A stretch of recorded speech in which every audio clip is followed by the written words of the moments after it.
Hey guys, this is Kenjiro and welcome to another PaintShop Pro video. So I never thought I was going to be making a video on glossy lips, and yet here we are. We're going to learn how to enhance the glossiness of lips.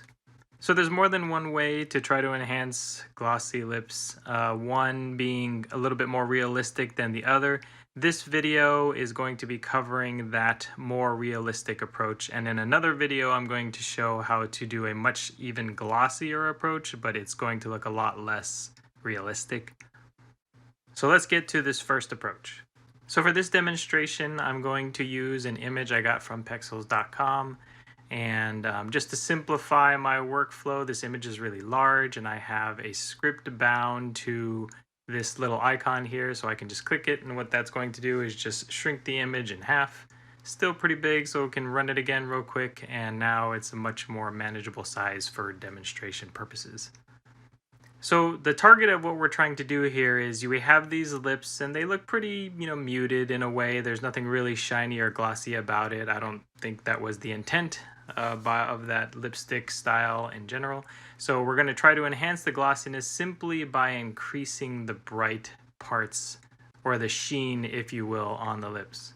So the way we're going to do that is the first thing we're going to do is create a new raster layer and fill it with white. Now, with the raster layer selected and turning the visibility off, while keeping that raster layer selected, we'll go to Masks, and we'll do From Image, and we have just the one image that we have here, and do Source Luminance. And then what that's going to do is it's going to create a mask based off of this image, based off of the luminance of this image. And now what we want to do is modify this mask so that like the brightest parts of the lip area is really what becomes white. So with the mask layer selected, we can go to Adjust, Brightness, Contrast, and Levels. And let's reset and start from the standard default values. And so really what I want to do is bring the brights up. And we'll bring it pretty far in, and then also bring the darks in as well. And you can start to see how we're getting a little bit more separation in the lips between the bright parts and the dark parts. So we'll kind of keep going till we get like a nice, really white part there, and then really darken all of the rest of the lips. So that's pretty good there.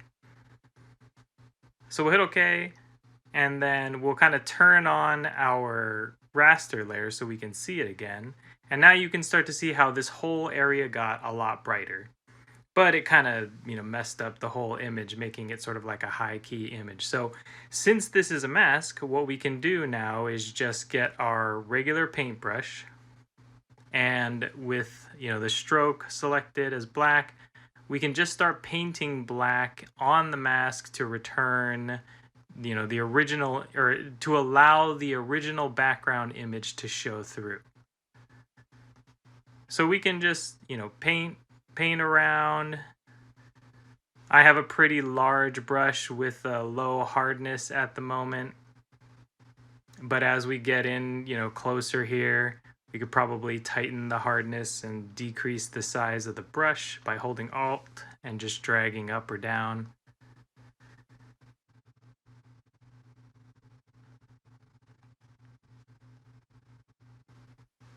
And then also the teeth got kind of affected, and the inside of the mouth, so if you don't really, want that, you can also mask that part out as well.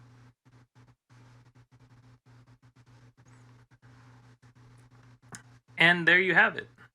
So then what we have now is a situation where, we can turn this off. We can see some other parts I kind of missed down here.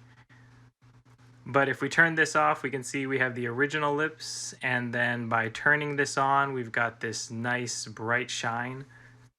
And, in this case here, for example, it probably is a little bit too much when you consider the softness of the lighting of the rest of the image.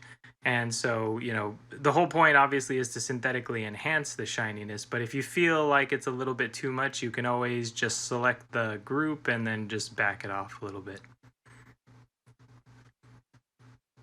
As well, you can always readjust the mask if you feel like you want to, decrease how much of the lips shininess actually comes through. And that's it for this one. So look for the second video that's going to come out later that's going to cover how to create an even shinier but more synthetic look to enhancing the glossiness of lips. So that's it for this one. If you have any questions or would like to leave suggestions for content, feel free to leave a comment. If you'd like to get updates of new content, click the subscribe button, and if you'd like to support me and the channel, check out my Patreon page, which is displayed on the TV. And I'll see you guys next time.